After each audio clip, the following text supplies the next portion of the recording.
Good morning everyone. आज के lecture में हम लोग बहुलक या मोड को डिस्कस करेंगे। समांतर मध्य और मध्यका की भांति ये भी केंद्रीय प्रवृत्ति का एक महत्वपूर्ण माप है। अंग्रेजी भाषा का शब्द मोड फ्रेंच भाषा के लाल मोड से बना है, जिसका अर्थ है फैशन। सांख्यिकीय भाषा में मोड किसी श्रेणी का वह मूल्य है जो उसमें सबसे अधिक बार आता है, अर्थात सबसे अधिक प्रतिरूपी है। दूसरे शब्दों में, मोड श्रेणी में अधिकतम फ्रीक्वेंसी वाला वह मूल्य होता है जिसके आसपास मूल्यों का अधिकतम जमाव होता है। दो बातें होगी इसमें, एक तो अधिकतम आवृत्ति वाला मूल्य है और उसके आसपास मूल्यों का अधिकतम जमाव है। यह मीडियन की भांति पोजिशनल एवरेज है, स्थिति संबंधी मध्य है। मीडियन की जो श्रेणी है, जो श्रेणी में मोड उसको कहेंगे जिसके आसपास मदों का सबसे ज़्यादा केंद्रीकरण होगा। कहने का मतलब क्या है कि मोड की पोजीशन क्या है श्रेणी में? Point of highest concentration of values, या सर्वाधिक घनत्व की स्थिति। संक्षेप में आगे जो स्क्रीन में आप देख रहे हो, इसमें भी ये पता चलता है ग्राफिक प्रेजेंटेशन से, जो ए बी और सी पॉइंट दे रखे हैं, कि ये हाईएस्ट कंसंट्रेशन ऑफ वैल्यूज को ग्राफ के द्वारा दिखा रहे हैं। कैने और कीपिंग कहते हैं the value of variable which occurs most frequently in A distribution is called mode. वह मूल्य है जो बारंबार आता है, मोस्ट फ्रीक्वेंटली, बारंबार श्रेणी के अंदर आता है। क्रॉक्सटन और काउंडन के अनुसार the mode of a distribution is the value of the point around which the item tend to be most heavily concentrated. ये एक इस तरह की लोकेशन है जिसके चारों ओर श्रेणी की अधिकतम इकाइयाँ जो है वो केंद्रित रहती हैं। जीजैक कहते हैं the value occurring most frequently in a series of item, सबसे अधिकतम आवृत्ति वाला, बारंबार जिसमें आए, and around which other items are distributed most densely, और जिसके साथ और भी मदों का वितरण का सबसे ज़्यादा घनत्व होता है। मतलब खुद तो है ही ज़्यादा आवृत्ति वाला, लेकिन इसके आसपास की जो और मदें हैं वो भी अधिकतम आवृत्ति की हैं, मोस्ट डेंसली कंसंट्रेटेड हैं, डिस्ट्रीब्यूटेड हैं। अब आता है यूज़ ऑफ मोड। व्यवहार में मोड का बहुत प्रयोग होता है, खासतौर से व्यापार में और उद्योग में तो इसका महत्व निरंतर बढ़ता जा रहा है। सर्वाधिक प्रचलित प्रवृत्ति जानने के लिए बहुलक की गणना की जाती है। मतलब जो सबसे ज़्यादा चले, एक दुकानदार के पास बिक्री के लिए मोड आकार के रेडीमेड कपड़े और जूते आदि खरीदता है। वस्तुओं की लोकप्रियता, जैसे सबसे अधिक पसंद आने वाला साबुन, पेस्ट, स्कूटर, कॉलर का मध्य आकार, टेलीफोन कॉल की मध्य क्षमता, प्रति मशीन औसत उत्पादन, ये मोड के द्वारा ही प्राप्त किया जा सकता है। कहने का मतलब ये है, दैनिक जीवन में मोड बहुत ज़्यादा उपयोगी है। मैं आपको बताऊं, जैसे रेडीमेड कपड़ों का जिक्र हुआ, बिजनेस का जिक्र हुआ, तो आप जब भी रेडीमेड गारमेंट्स की दुकान पर जाते हैं, वो कहता है कि ये एक फ्री साइज है। फ्री साइज का मतलब ये है कि ये एक ऐसा साइज है जो तकरीबन सबको आ जाएगा। थोड़ा सा कमती बत्ती हो सकता है थोड़ा ढीला हो, उसको वो सिलवा देगा 2 टांके लगवा के, लेकिन सबके लिए फिट है वो, उसको वो फ्री साइज बोलता है। तो कहने का मतलब ये फ्री साइज कहाँ से आया? फ्री साइज उन्होंने मार्केट से सर्वे करके, डेटा इकट्ठे करके ये मान लिया कि इंडिया में आम तौर से इस हाइट के, इस डील डोल के लोग हैं, तो ये जो शर्ट है या ये जो पैंट है तकरीबन बहुत लोगों को कवर करेगी। इसी आधार पर रेडीमेड गारमेंट्स के थोक का उत्पादन किया जाता है, ये देखकर कि यो साइज खूब चलेगा। आपको पता है कोई तो साइज उनको ज़्यादा बनाना पड़ेगा। अब यदि वो बहुत छोटा साइज बनाएंगे, बहुत ज़्यादा मात्रा में बड़ा साइज बनाएंगे तो वो मार्केट में बिकेगा नहीं। अब जैसे जूते की मान लिया आपकी शॉप है, तो आप किस तरह के जूते मंगाना पसंद करोगे? आप कहोगे भाई ऐसा है 5, 6 और 7 की तो चाहे 4 पेटी डाल जाए, क्योंकि आपको पता है 5, 6, 7 तकरीबन सब के साइज होते हैं, इसमें मेजॉरिटी ऑफ साइज आ जाते हैं। और किसी का जूते का साइज होगा 10 पैर का साइज, जिसमें 10 साइज का जूता होगा, 11 आएगा, 12 आएगा, तो उसके लिए तो स्पेशल ऑर्डर करना पड़ेगा, क्योंकि कोई दुकानदार 10 से ज़्यादा का जूता नहीं रखता, क्योंकि उसको पता है कि ये मोड में नहीं आता, अधिकतर लोगों का पैर इसमें नहीं आएगा, तो वो क्यों ले आके रखेगा, वो ख़राब हो जाएगा समय के हिसाब से। तो बिजनेस में जो सबसे ज़्यादा यूज़ हो रहा है वो मोड ही है। वस्तुओं की लोकप्रियता देखेगा। अब दुकानदार को ये पता है कि तेरे इलाके में किस तरह का साबुन चलेगा, किस तरह की टूथपेस्ट लोग अक्सर मांगते हैं, तो वो उसका स्टॉक ज़्यादा रखेगा। अब जैसे लक्स है, फिल्मी सितारों का सौंदर्य साबुन, और भी बहुत सारे साबुन हैं, लेकिन वो लोकेलिटी के हिसाब से जल्दी मोड पर पहुंच जाएगा कि किस तरह की डिमांड सर्वाधिक है, वही सामान मिलेगा। अब मुरथल आपने देखा होगा, कॉलेज के आसपास का जो मार्केट है उसमें ट्रैक्टर रिपेयरिंग, मशीन रिपेयरिंग, इस तरह की दुकानें बहुत हैं। कृषि संबंधी औजारों के रिपेयरिंग की दुकानें हैं। क्यों? क्योंकि उनको पता है यहाँ इस तरह का कस्टमर बहुत आएगा। तो कहने का मतलब ये है कि व्यापार हो चाहे उद्योग हो, उसमें इसकी इम्पोर्टेंस बहुत ज़्यादा है। किस लिए? कि सर्वाधिक प्रचलित प्रवृत्ति जो सबसे ज़्यादा मार्केट में चल रहा है उसको वो आइडेंटिफाई करेंगे, मोड को आइडेंटिफाई करेंगे।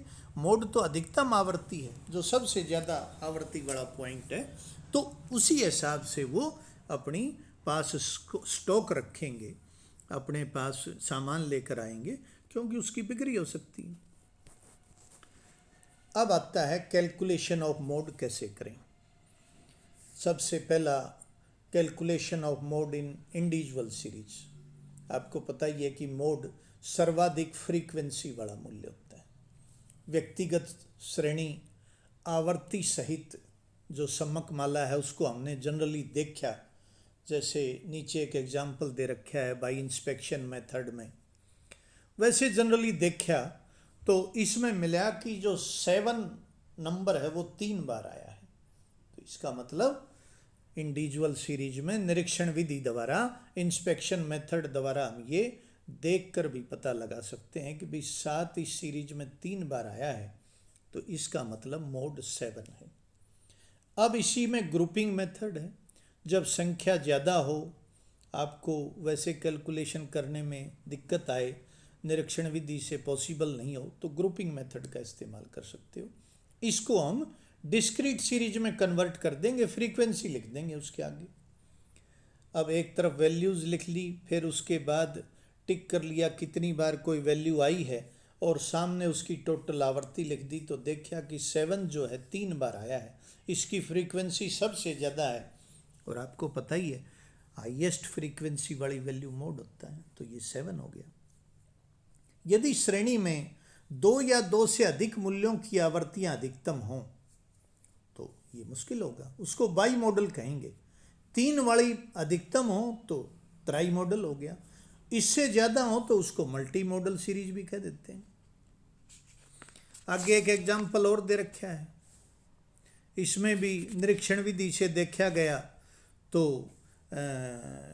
कुछ 2 बार आए, जैसे इंग्लिश में 5, 6, 7 जो 3 समक है वो 4 बार आए, तो ये मल्टी मॉडल सीरीज कह देंगे इसको। जिसमें 2 बार आए उसको बाई मॉडल कह दिया। तो इस तरह से ग्रुपिंग मेथड से भी कर सकते हैं। तो मैंने आपको जो इंडिविजुअल सीरीज है उसमें दो मेथड बताए, और तीसरा मेथड है इंडिविजुअल सीरीज का with the help of mean and median. यदि हमने मीन और मीडियन भी निकाल रखा हो और मोड भी निकालना हो तो उनसे हम मोड निकाल सकते हैं। मान लिया क्वेश्चन इस तरह के आ जाए एग्जाम में कि भाई मीन मीडियन और मोड निकालो, और मीडियन और मीन निकाल ही रखा है तो मोड को इस फार्मूले से निकाल सकते हैं। तो z is equal to 3 median minus 2 mean. कहने का मतलब ये है कि जो मीडियन का आंसर आया उसको 3 से गुणा कर दिया, माइनस जो मीन का आंसर आया उससे 2 से गुणा कर दिया, तो मोड आ जाएगा।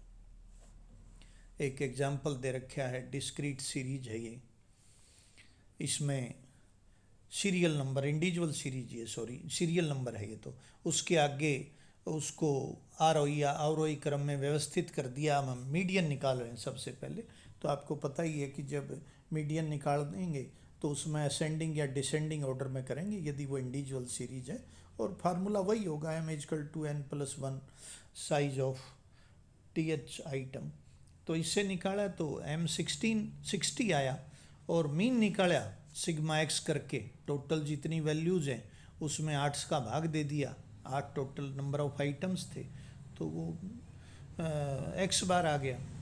अब 3 को तो मीडियन से गुणा कर दिया जो 60 आया था, माइनस 2 को मीन से गुणा कर दिया जो 52.5 आया था, तो मोड आ गया। तो इंडिविजुअल सीरीज में मोड ज्ञात करने के 3 फार्मूले वे, पहला इंस्पेक्शन मेथड से, दूसरा ग्रुपिंग मेथड से, और तीसरा with the help of mean and median.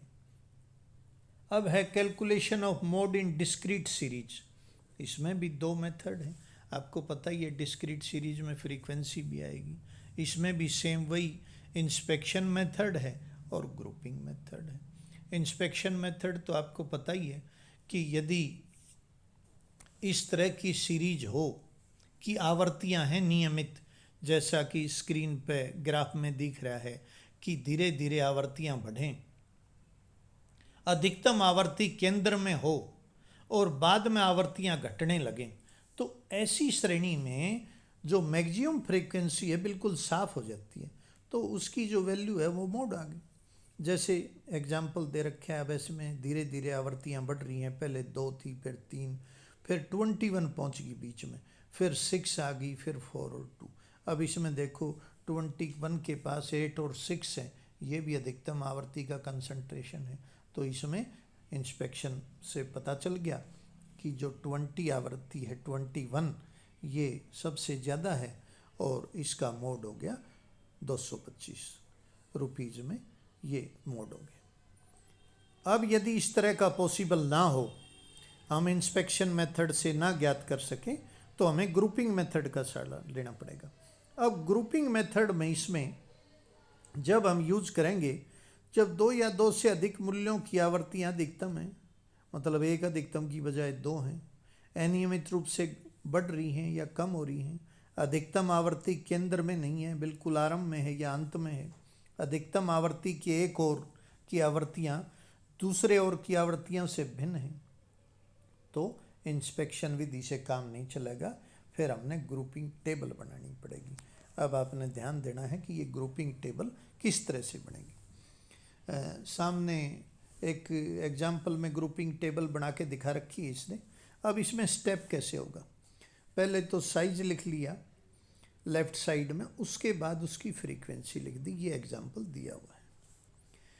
अब हमने 6 कॉलम बनाने हैं आगे, इंक्लूडिंग फ्रीक्वेंसी वाला, फ्रीक्वेंसी वाले को मानकर पूरे 6 कॉलम बनाने हैं।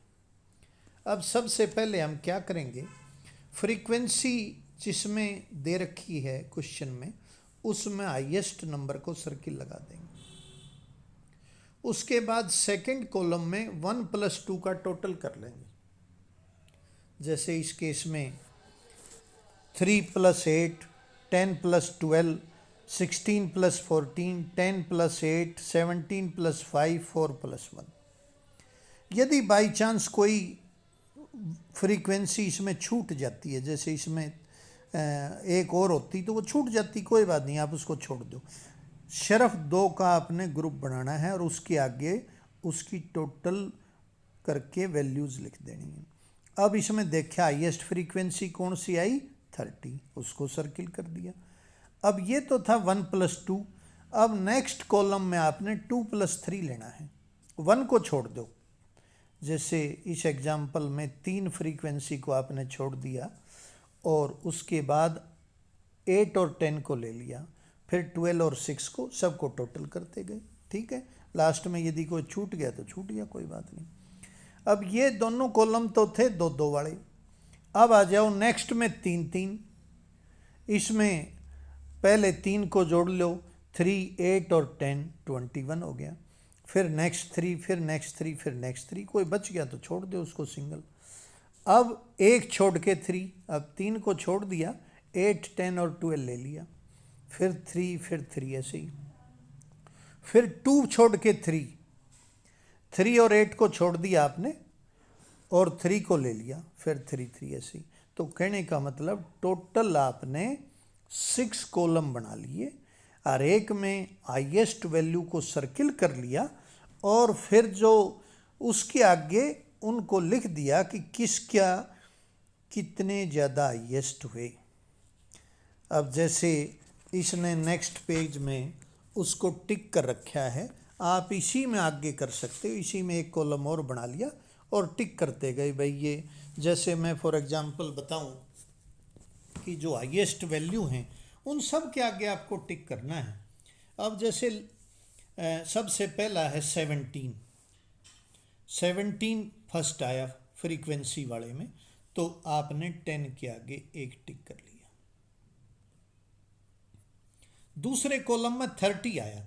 अब 30 आपको पता ही है कि 16 और 14 को मिला के किया था, 16 और 14 को मिला के किया था, तो 6 और 7 के आगे टिक कर लिया।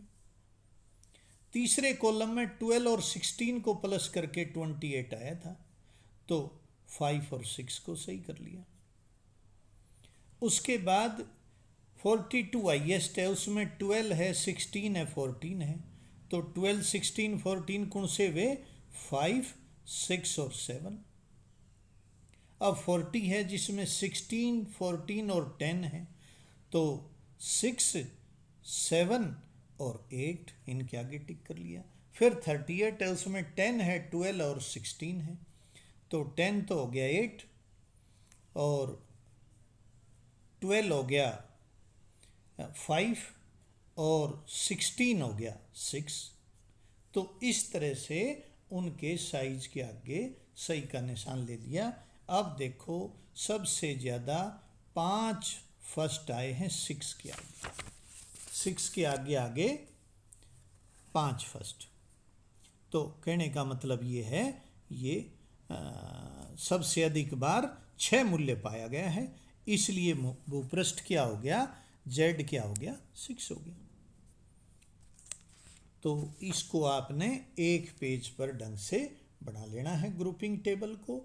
इसमें जैसे इसने एग्जाम्पल में तो 3 + 8, 10 + 12 ऐसे कर रखा है, आप सीधा भी इसको 11, 22, 30 इस तरह से लिख सकते हो। लेकिन आपको ये पता होना चाहिए कि इसमें मैंने क्या क्या टोटल कर रखा है, क्योंकि लास्ट में हमें जो फर्स्ट आए हैं उन अधिकतम जो आए हैं उनको काउंट भी करना है। तो ये हो गया डिस्क्रीट सीरीज, जिसमें 2 मेथड मैंने आपको बताए, इंस्पेक्शन मेथड और ग्रुपिंग मेथड। अब आ जाओ calculation of mode in a continuous series. इसमें भी वही बात है, सबसे पहले तो हमें मॉडल ग्रुप निश्चित करना पड़ेगा, जो मैंने आपको बताया था कि जैसे इसमें तो डिस्क्रीट सीरीज थी, 6 वैल्यू आ गई, यदि इसी की तरह ग्रुपिंग मेथड से हम निकालेंगे तो वो ग्रुप का पता चलेगा। और ग्रुप के बाद जैसे एक आगे एग्जाम्पल दे रखा है, उसमें यही ग्रुपिंग टेबल बना रखी है, और लास्ट में जो आंसर आया उससे हमें पता चला कि 20 से 25 ग्रुपिंग मेथड है।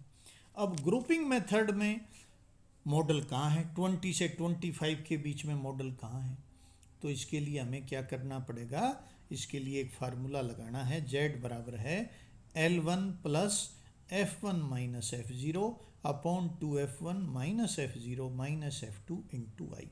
अब इसमें Z का मतलब तो मोड हो गया, L1 का मतलब lower limit of model group, F1 का मतलब हो गया फ्रीक्वेंसी ऑफ मॉडल ग्रुप, जो मॉडल ग्रुप आया उसकी फ्रीक्वेंसी, F0 हो गया frequency of pre model group, उससे पहले वाले वर्ग की फ्रीक्वेंसी, F2 हो गया उससे बाद वाले वर्ग की आवर्ती, और I क्या हो गया, उन दोनों में अंतर 20 से 25 है तो 5 हो गया मैग्नीट्यूड ऑफ मॉडल ग्रुप। इस फार्मूले को लगाएंगे तो हमारा आंसर आ जाएगा। अब बाई चांस ऐसा है, मान लिया 20 से 25 हमारा मॉडल ग्रुप था और आंसर उससे कम या ज़्यादा आ गया, मॉडल ग्रुप में नहीं आया, तो इसका मतलब आंसर गड़बड़ हो गया। फिर हमने सेकंड फार्मूले का इस्तेमाल करना है, Z बराबर है L1 plus F2 upon F0 plus F2 into y. इस फार्मूले का यूज करेंगे। ये फ्रीक्वेंसी की गड़बड़ के कारण से कई बार हो जाता है, जब F2 की फ्रीक्वेंसी ज़्यादा हो F1 से तो इसकी ज़रूरत पड़ जाती है, तो आपने दोनों ही फार्मूलों को देखना।